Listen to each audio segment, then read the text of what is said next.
l'endurance.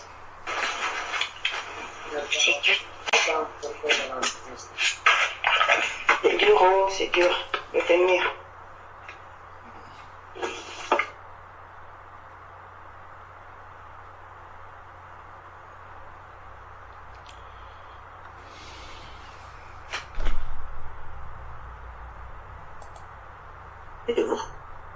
Frère, j'avais une question, désolée, je sais qu'il se fait tard. Est-ce que je peux la poser la semaine prochaine?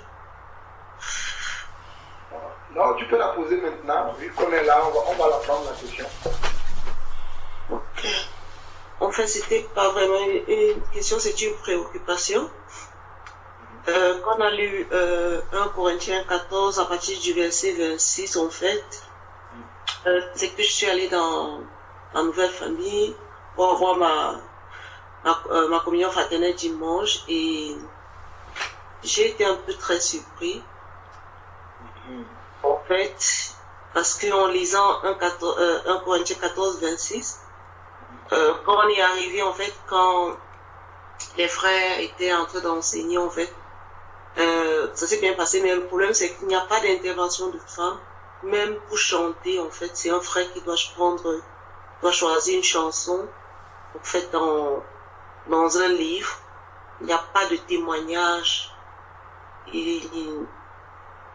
l'adoration le fait le matin, bon, j'ai pas été à l'adoration, c'est très tôt le matin, je savais pas, et on m'avait dit que je n'avais pas droit à la fraction de pain, parce que je leur ai dit, en fait, que j'avais une famille, que je fais souvent mon communion en ligne. Parfois, de temps en temps, je vais en France et bon, j'ai eu la grâce à Nice d'avoir une fraction de pain. Ils disent que non, je ne peux pas faire les deux au même endroit. Et quand on rentrait avec la sœur qui m'a amené, elle m'a demandé comment je l'ai trouvé. Je dis, il y a des choses, je comprends pas, en fait, on s'est exhorté. Et puis je lui ai demandé, je comprends pas, je lui ai demandé comment elle comprend Corinthiens 14, verset 26. Et franchement, parce que moi je pose trop de questions, désolé, je suis comme ça. Et je lui ai demandé, donc si le Saint-Esprit me met en cœur de peut-être chanter, de vouloir chanter, peut-être comment je peux pas dire non, je peux pas chanter. Ce n'est pas biblique. Et je lui ai demandé comment elle comprenait en Corinthiens 14, 26. Elle m'a dit que tout doit se faire dans la référence, c'est comme ça. Et je lui ai demandé des témoignages. Elle a dit que non, on ne fait pas de témoignage en public. Je dis, mais un témoignage peut fortifier quelqu'un, en fait, peut exhorter un frère ou une sœur aussi. Bon, elle n'a pas insisté, elle m'a dit que ça ne se fait pas. Et je lui ai demandé si je comprenais pas un verset. Par exemple, Paul dit, je ne sais pas très où, désolé, que les femmes seules peuvent demander aux frères quand ils ne comprennent pas les choses. En fait, c'est ce que moi je fais souvent. Pas parce que j'ai pas de mari. Et je fais comment si je le comprends. Ben, je dis que non, je peux demander à un frère, mais après que ce soit fini. Et je dis, et si ma question pouvait aussi aider quelqu'un d'autre? Elle a dit, ça se fait pas comme ça. Et là, ça devient un peu difficile. Et bon, je ne suis pas découragée, j'ai dit, je vais mettre en prière parce qu'en fait, on a pris un rendez-vous. Parce qu'on devrait parler, en fait, il y a des choses qu'on devrait, en fait, en discuter. Mais je ne connais vraiment pas comment, en fait, je suis un peu coincée, en fait. Moi, je ne fais que prier, en fait, mais je ne sais pas vraiment comment aborder le sujet avec elle sans pouvoir l'offenser, mais être aussi très disponible, peut-être aussi d'être exhorté, aussi d'apprendre quelque chose d'elle, en fait, de tout ce groupe, pas seulement de tout ce groupe. Amen. Amen. Amen. Ma soeur, déjà c'est une très bonne chose que tu as fait d'apprendre qu'il y a des frères qui sont autour de toi et de vouloir communier avec eux, c'est une bonne chose. Je pense que le frère Georges disait la dernière fois que est-ce que tu as reçu la confirmation dans ton cœur que ce sont des frères? La première des choses, c'est de le recevoir d'abord dans mon cœur. Est-ce que je peux me permettre d'aller visiter des frères ici ou pas? Maintenant, ce volet-là est moi par rapport à ce que tu as vécu. Et est-ce que, selon moi, hein, est-ce que quand le Seigneur Jésus était sur terre, pendant que les foules lui parlaient, est-ce qu'il y avait des femmes dans les foules qui lui parlaient ou pas? Selon toi, quand tu lis les Écritures, est-ce que tu vois que les femmes parlaient à Jésus ou pas? Selon moi, je vais dire oui, parce qu'il y avait des femmes qui l'accompagnaient. Il y avait Marie de Magdala, il y avait quelques femmes qui l'accompagnaient au service du Seigneur. Et c'est vrai, elles ne parlaient pas, mais elles étaient là aussi. Et puis, avec ce que le frère Georges a dit, c'est le rôle des diacres aussi. On voit que aussi il y a les femmes comme Phoebe et comme Evodia aussi, qui ont un rôle. Mon problème, ce n'est pas en fait parler, mais mon problème, c'est parce que j'ai constaté la plupart quand on se réunit, même sur Skype, nous, les sœurs, on chante parfois, on pose des questions, parce que je crois que toute l'exhortation d'aujourd'hui, en fait, est venue du fait que la sœur Claire a posé une question, et c'est une femme, et ça, en fait, ça a édifié tout le monde, en fait. Amen. Est-ce que je peux répondre à la question que le frère Jean-Paul vient de te poser, sœur Francine? Je vais juste lire un passage. D'accord, frère. Il demandait tout à l'heure s'il y avait des femmes qui posaient des questions à Jésus. Bon. Luc chapitre 10, verset 38. Jean chapitre 4.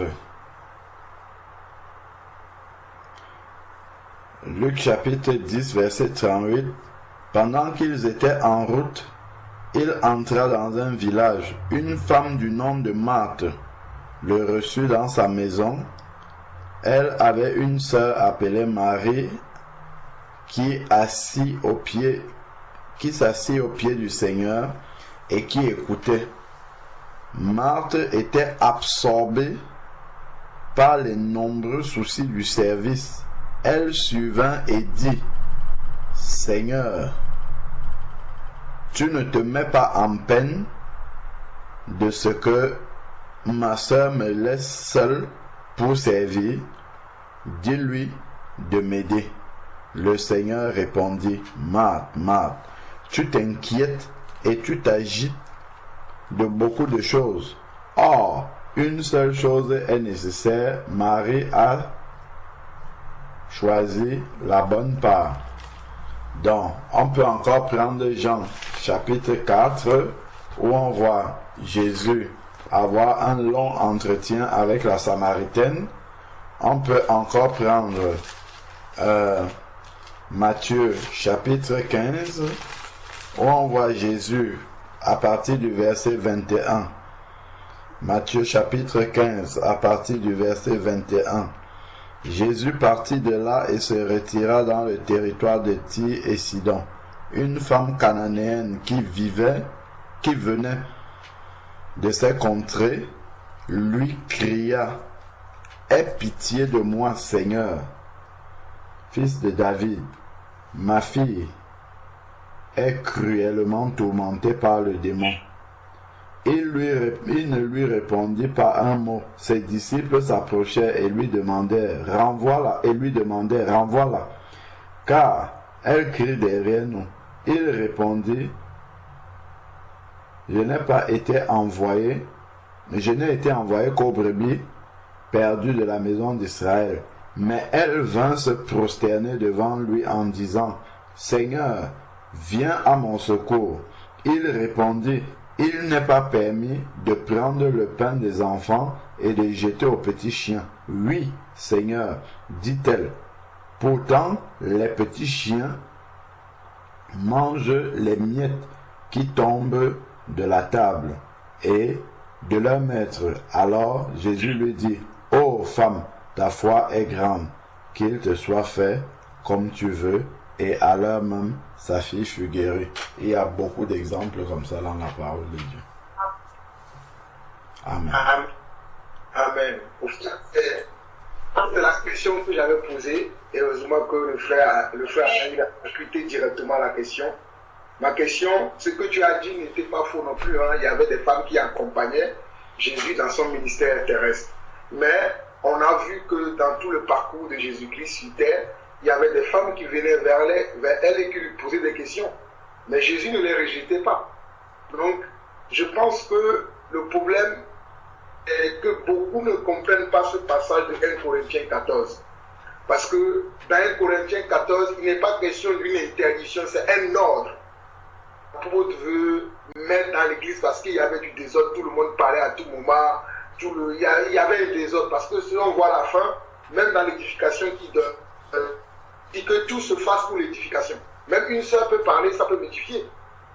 Donc il y a plusieurs passages qu'on voit dans la Bible. Déjà, le passage que le frère Georges a cité tout à l'heure. Si nous prenons 1 Timothée chapitre 3, où on nous parle des diaconesses. La diaconesse dans l'église, elle parle. Attends, si la diaconesse, parce que je vais demander même du pain à la diaconesse, je vais faire comment? Je vais faire le langage des signes. Ne créons pas un nouveau doctrine dans l'église.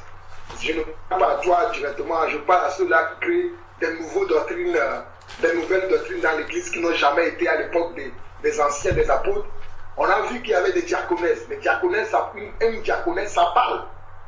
On a vu les diacres qu'on a choisis dans Actes chapitre 6. C'était des gens qui parlaient, qui aidaient. Donc si les femmes sont des diaconesses, donc elles peuvent parler dans l'église.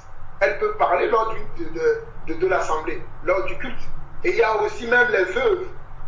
Il y a le diaconat, mais il y a aussi les veuves dans l'église. Les veuves sont ceux qui peuvent même siéger même au sein du conseil des anciens.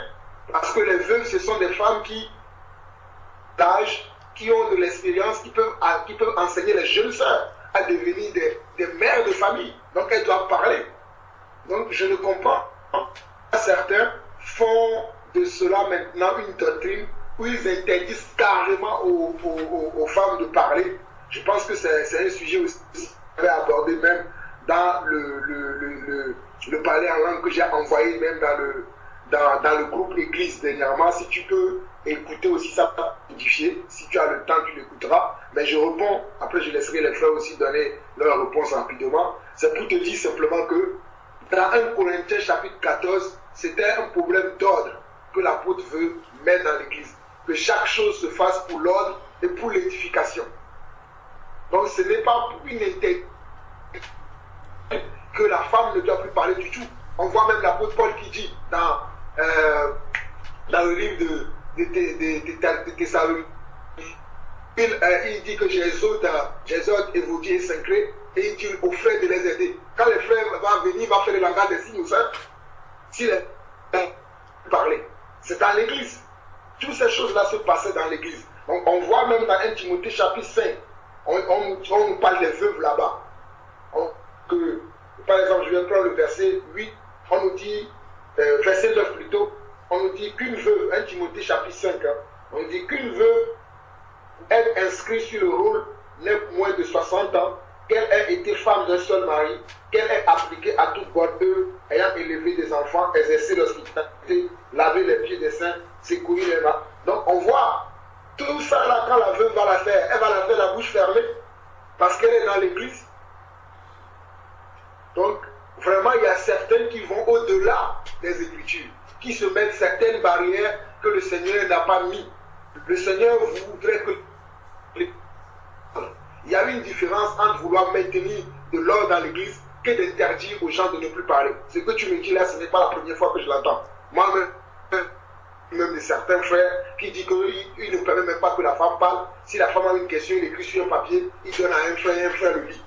Mais si la femme ne sait pas, il va faire comment pour parler? Parce que tout le monde n'a pas été à l'école comme nous autres. Comment elle va faire pour poser la question? Donc on voit qu'il y a des hommes qui ont créé maintenant... Ils n'ont pas enseigné ce que les apôtres ont enseigné. Certains vont dire que l'apôtre Paul dit que non, puisque la femme se taise dans l'église. Mais qui pose la question à son mari? Mais les sœurs qui ne sont pas mariées, ils vont demander à qui?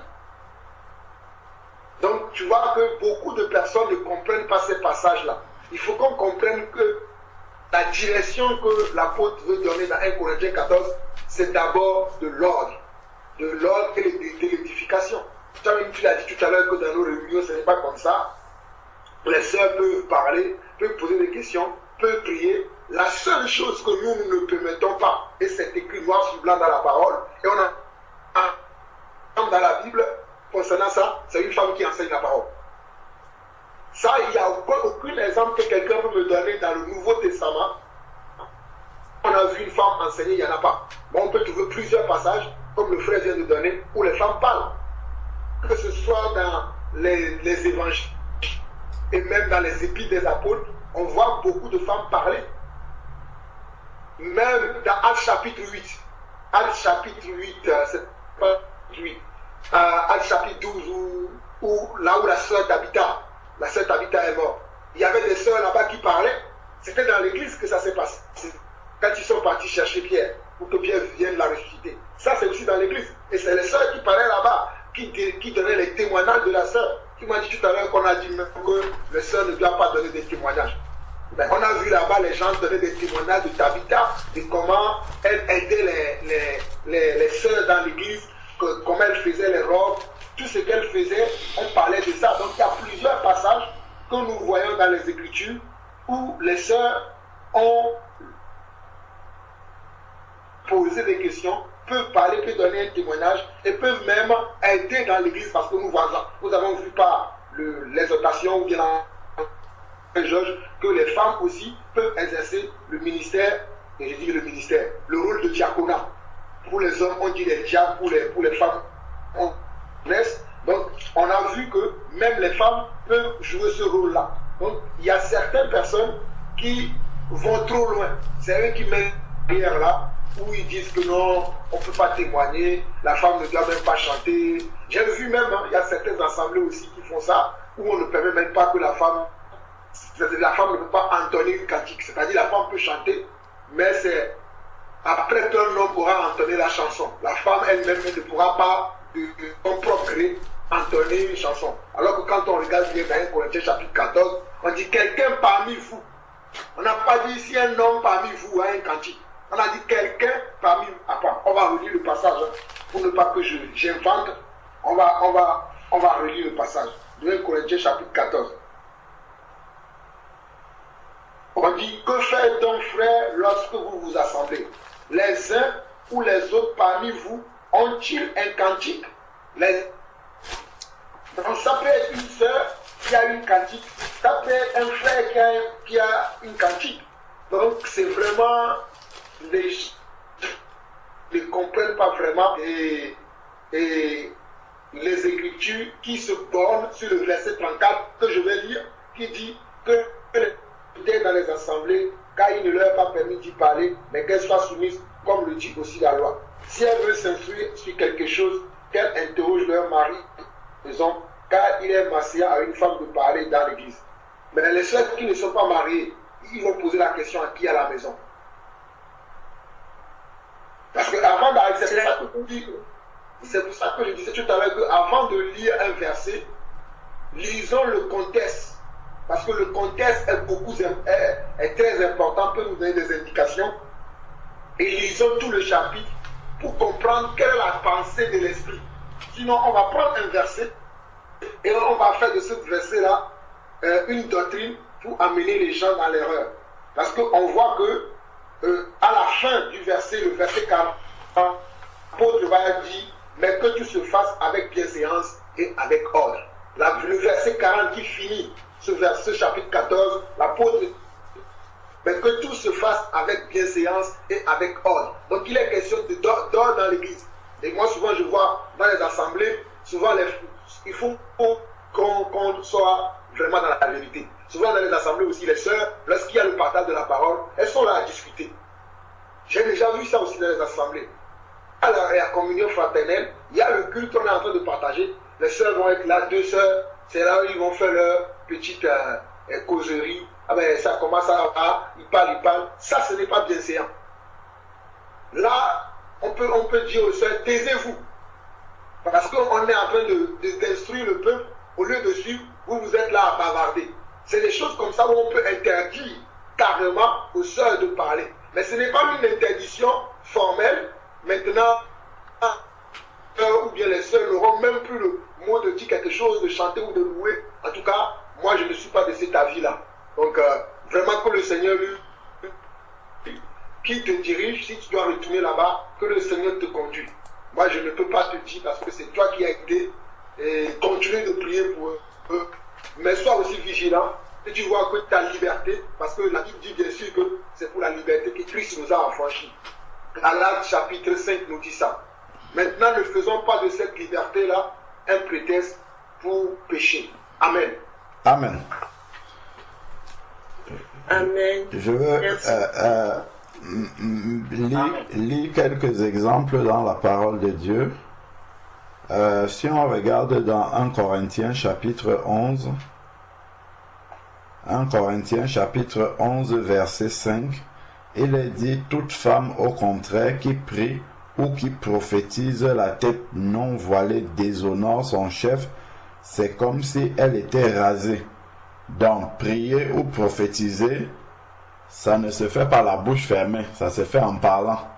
Donc la bouche va parler, prier ou prophétiser, elle va vraiment parler. Donc si on voit par exemple Actes chapitre 21, Actes chapitre 21, on a lu tout à l'heure verset 8. Acte 21, verset 8.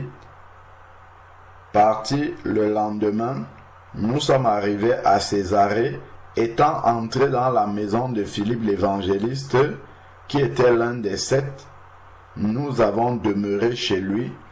Il avait 4 filles vierges qui prophétisaient. Elles ne prophétisaient pas la bouche fermée. Il y avait une église dans la maison de Philippe. Et il avait 4 filles vierges qui prophétisaient. Donc elles prophétisaient bien évidemment en parlant. Si nous prenons Actes chapitre 12, lorsque Pierre a été relâché de prison, délivré par l'ange de prison, au verset 11,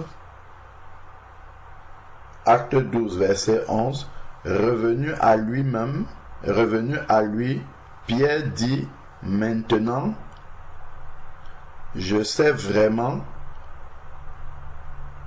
que le Seigneur a envoyé son ange et qu'il m'a délivré de la main d'Hérode et de tout ce que le peuple juif attendait. Après réflexion, il se rendit dans la maison de Marie, mère de Jean surnommé Marc, où un certain nombre de personnes étaient réunies et priaient. Donc il y avait une église dans cette maison-là. Quand il eut frappé la porte d'entrée, une servante du nom de Rhodes s'approcha pour écouter. Elle reconnut la voix de Pierre et dans sa joie, au lieu d'ouvrir, elle courut annoncer que Pierre était là devant l'entrée. Je ne pense pas qu'elle a annoncé avec le langage des signes. Il lui dit: tu es folle. Donc on lui a même parlé: tu es folle. Mais elle ne soutenait pas avec le langage des signes, elle expliquait des choses. Et là, c'est vraiment une scène qui se passe dans l'église. Donc, elle soutenait qu'il en était ainsi. Et il dit: c'est son ange. Cependant, Pierre continuait à frapper. Ils ouvrirent et furent étonnés de le voir. Donc, ensuite, de la main, il leur fit signe de se taire. Il leur raconta comment le Seigneur l'avait fait sortir de prison et dit: annoncez-le à Jacques et aux frères. Puis il sortit et s'en alla dans un autre lieu. On voit ça. On va voir Pierre aussi poser la question dans Acte 5 à la femme à Saphira, la femme d'Ananias. En fait, c'est vraiment, il y a beaucoup d'exemples comme ça dans l'église. Donc ça, c'est vraiment une dérive, en fait. Hein, c'est vraiment une dérive de la parole. Donc il faut prier pour eux. Il faut prier pour eux pour que Dieu leur révèle vraiment le fond de sa pensée par rapport à la prise de parole dans l'assemblée. Amen. Amen. Merci. Merci. Amen. Amen.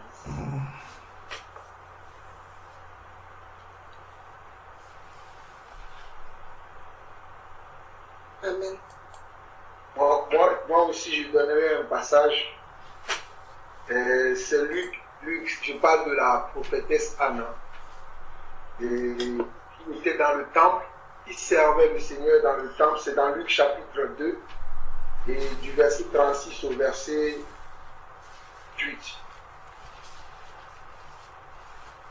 On voit qu'il y avait une prophétesse Anne, fille de Phanuel, de la tribu d'Azer.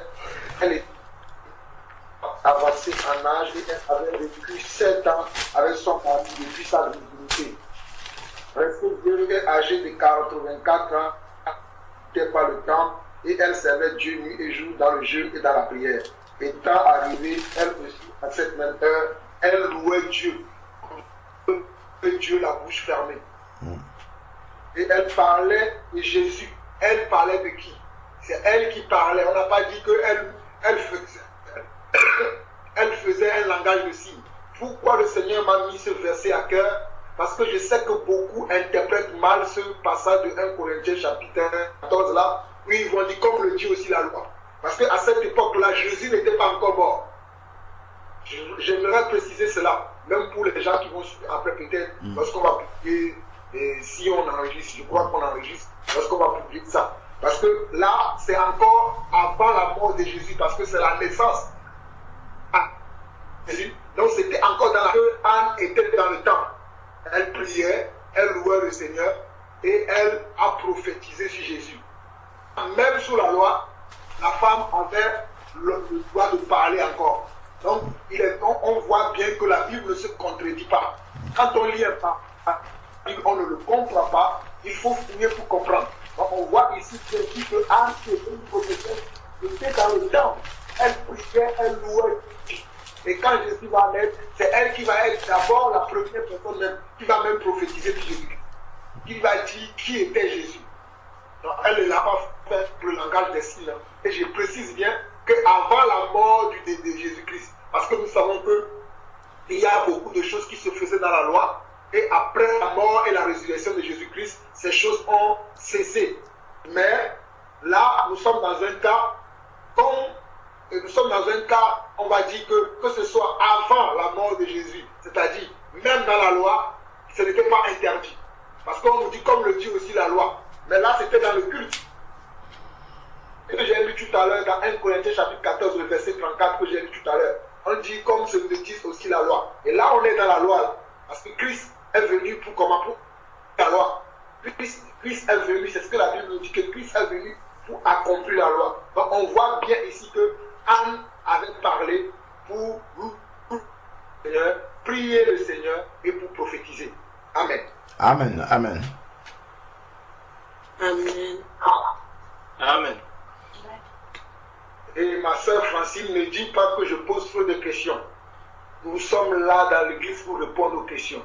Même si tu as des milliards de questions, pose-les. Si nous sommes fatigués, nous pourrons dire, bon, aujourd'hui on est fatigué, garde tes questions, tu le poseras après. Mais tu ne peux pas garder tes questions avec toi.